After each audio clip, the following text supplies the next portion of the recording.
Hi, everyone. Happy 2020. I'm Shauna Robinson from Wellness A to Z, and this is Microdose Your Wellness, our first episode of the year. It's a split screen edition, and I'm super excited about my guest today, Monica Little, with at Healthy Habits by Mon. And she and I actually met on Instagram, which is really fun, a little social media platform. And then we had the good fortune to meet in person in Chicago, where she lives. And Monica is an amazing resource, an amazing, just she has so much information. And she also has this dope ass skincare line called Beauty that she gifted me some of her products when I met her in Chicago. And I'm obsessed. So we'll talk about that. And we're going to talk about a lot of things. But Monica, I'd love to hear a little bit more about your story and how you got started on your health and wellness journey. Thank you so much for the warm introduction. I appreciate it. You're so kind. A little bit about my background, and over the last 4 to 5 years, there's been a couple themes that I'll talk through. The first theme is all about fitness. So when I first got into Instagram and sharing health and wellness, it was very tailored towards fitness. So when I look back right now, I'm not too sure if it really was health and wellness, just based on some of the excessive components that I added to it. So, for example, I was counting macros, counting calories at the gym 6 days a week. And although I looked healthy on the outside, I was so unhealthy on the inside because I was restricting food and binging on donuts and processed foods, anything that I could really find. So, fitness was the first theme, and I felt really, really awful on the inside just from the food I was eating, the sugar that I was eating, the processed foods that were taking over. And I realized that the inflammation I was experiencing was all from my diet. So inflammation is the second theme. I realized inflammation stems from the gut, and I spent a whole year revamping my diet, focusing on whole foods, healthy fats to fight inflammation, probiotic-rich foods to heal the gut. And I started to feel immensely better and realize that this is actually what health and wellness is, like actually eating healthy, whole foods, and feeling your best. So how that kind of transitioned to where I am now, which the third theme is hormones, is while I was working on inflammation, I stopped taking most medicine. So I no longer had headaches because headaches stem from inflammation. I was no longer getting sick because the immune system lives in the gut and my gut was now healthy. So I stopped taking Dayquil and NyQuil, no longer to take Advil. And there was one little pill that I was still taking during this time every day, which was the birth control pill. And I stopped taking this about 7 months ago. So the past 7 to 9 months have been solely focused on hormone research, trying to learn what's going on with my body, how to balance hormones. It's been absolutely crazy to say the least when your hormones are out of whack. But it's been good in order to learn how this is actually working within my body, and then to turn around and share and hopefully educate others and have the time to talk with people like you about this topic as well. I love the story. I mean, I just love the transitions, and just it sounds like you've really paid attention to your body and yourself, and you wanted to be well, which is amazing, and kudos for getting off the pill. um was the sort of hormone surge and imbalance that you felt after getting off the pill, was it an immediate thing, or was it just sort of like this gradual sort of creep, and you're like, why do I all of a sudden have like cystic acne? And like, if you don't follow her, you have to see this picture of this change in her skin. It's unbelievable. So was that a component, or was it like all of a sudden just like you were just completely off balance and it was like, I have to do something? Yeah, so it was weirdly a little bit of both because the first 2 months that I got off the pill, there was no change. I also didn't have my cycle during that time, I think for the first 3 months. But the research that I did shows that you just have so much synthetic fake hormones in your body that your body's still processing through it. So I stopped the pill, but there was still such an influx of fake hormones from taking the pill for 13 years that I saw no change at all. Pretty much everything was the same. I had a little bit more headaches during that time. But when I had my first natural cycle about 3 months after I stopped taking the pill, then it's pretty much shit went haywire. That's when like the acne started, and I had really heavy periods, bloating, PMS, irritability.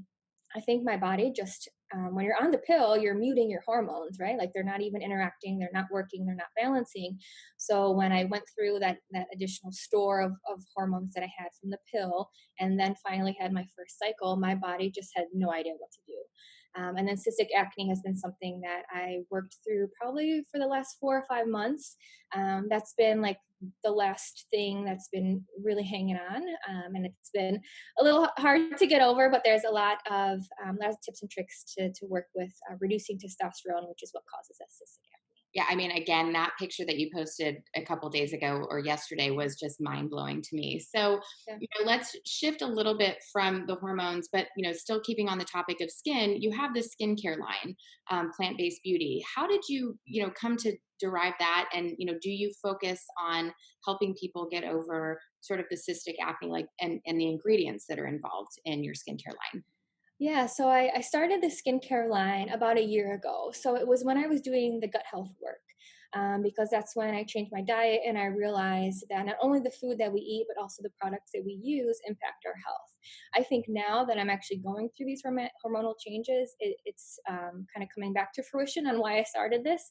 So I originally started making these products and experimenting with skincare products when I knew that products in the US, there's not a ton of regulation on the chemicals that are used within them, and they can lead to short term side effects and also long term side effects like cancer. So my mom, thankfully, is a survivor, but she had cancer twice when I was in high school. So in her early 30s and then also in her late 30s, so two separate times, two separate strains. And when I realized that the chemicals in the products could potentially cause that, it was kind of like a no-brainer. Every time I ran out of a laundry detergent, I would find a safer option, or shampoo or conditioner, try to find a safer option. So while I was doing all this research, I started experimenting with my own skincare items too, and have found that they work just as good, but you're not getting any of those chemicals and you're not putting yourself in that potential long-term effects later down the line that honestly we don't know or realize how the things we do now can affect that later down the line.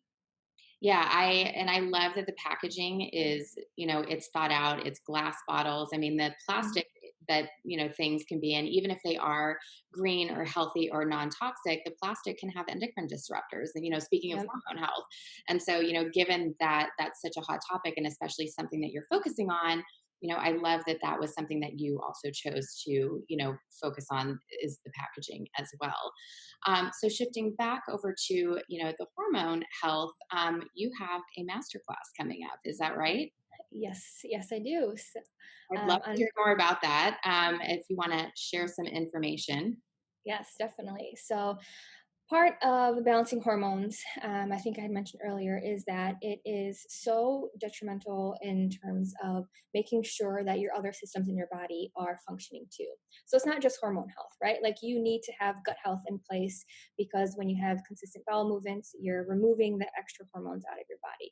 Your liver health needs to be optimal too because your liver is metabolizing those hormones to make sure they can be removed.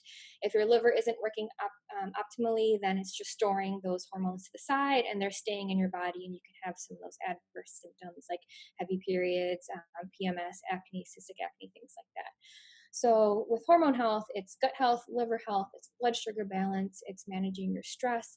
There's so many components that go into it, which I think over the last 7 months was extremely eye opening for me, but also really challenging because it's not really a one-stop shop, right? Like there's so many things you need to focus on and fix in order for your entire body really to be in harmony. So through all the research and trial and error on myself and reading books and articles, I've put together with my good friend Megan, who's also been on a similar journey, we've put together a PowerPoint that really says everything you need to know about hormones. How do hormones work in the first place? What are the symptoms of hormonal imbalances? What causes those? What foods can help reverse some of those symptoms? What supplements help?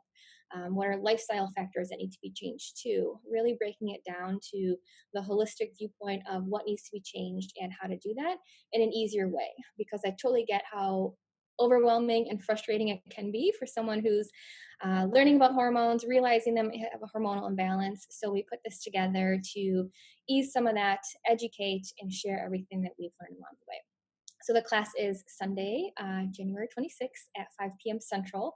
And we're super excited. We'd love to know if there's any questions anyone has before then that we can address during the class as well. I'm super excited to attend the class because while I have not been on any sort of, hormonal birth control for 13 years, I stopped, so long ago, but my hormones got totally out of whack because of stress and chronic Hmm. inflammation from that. So I have also been on a similar journey, but I'm so excited to learn from you because I think your posts are so informative, and you've clearly done the research. I will be posting a link in my bio. So if you want to register for Monica's class on the 26th of January at 5 p.m. Central, you can do that in my link tree. And lastly, what I would love to hear from you are some of, maybe three things or so that, people can start to do right now for their hormone health. Yeah. Good question. I think this goes back to gut health. I think that's the most important thing. And the gut has so many impacts on our overall system. So, inflammation, you need to have a healthy gut to fight inflammation. Your immune system lives in your gut. And it's so important with hormones, too. Like I mentioned, you have to have consistent bowel movements to get rid of those hormones out of your body. I think gut health is probably one of the most underrated tools out there. To have an optimal gut can help you in so many different instances. So, even as simple as keeping like a food diary and understanding what do you eat in one day and what are the symptoms you see for the 2 3 days that follow. I know personally for myself, some people call it dairy rage, but whenever I eat dairy, like the next day, I'm just pissed off and I hate everyone. So Oh my God. there's Same. I love it. Dairy rage. Yeah, I yes, know. dairy Yeah. rage. So even small things like that, like how do your emotions change after you eat something? It can be really impactful. So now I know if I don't want to get in a fight with my husband, I'll just stay away from the dairy. It'll all be good. So that's one tip that I recommend. I think another one for hormone balancing is the products that we use. So, like you said, plastic. If you microwave plastic, those endocrine disrupting chemicals, those estrogen mimicking chemicals, leach into your food. And then we're eating it, and then there's more estrogen in our body, and our liver has to process it, and our gut has to remove it. And if those systems aren't optimal, we just have too much estrogen in our body. So every time you run out of a product, look online for a safer alternative. There's so many great resources of how to choose a safer option. So it doesn't have to be right now. You don't have to, throw out your entire laundry room of detergent and dryer sheets or whatever it is. But as you run out of items, make those changes. So I think those are two big ones. And the third one is just to continue to learn and do research. There's so much good content out there. Ask questions. Don't normalize the symptoms like acne. A lot of people sweep it under the rug, but find the root cause. There's a way to fix it. There's a way to feel better. And again, if you want to attend the masterclass, then that's a good way to continue to learn, where we'll be talking about all this in a little bit more detail. I love it. Definitely, keeping an eye on gut health is so important for just your overall being, not just your hormones, but I agree with you, gut health. And then definitely packaging is something that I have been keeping at the forefront of my mind when, I'm starting to run out of things and, buy new things, whether it be laundry detergent, body wash. I went to bar soap, and then, definitely doing research. And I definitely look to you as someone I admire. I think that your content is amazing. I love your infographics, and I love your skincare so much. It's so amazing. It is. I'm like, I have our friends come over. We mask, and we use your mask and we use the moringa oil. So thank you Yeah. very much for your time, and thank you so much for sharing. And thank you all for watching. And again, the link to Monica's masterclass on the 26th of January at 5 p.m. Eastern. Sorry, Central. That was a fail. Um, it will be, there's a link in my bio. And if you have any questions, drop them in the comments below. Or you can follow at Healthy Habits by Mon on Instagram. And thank you so much for watching. Thank you.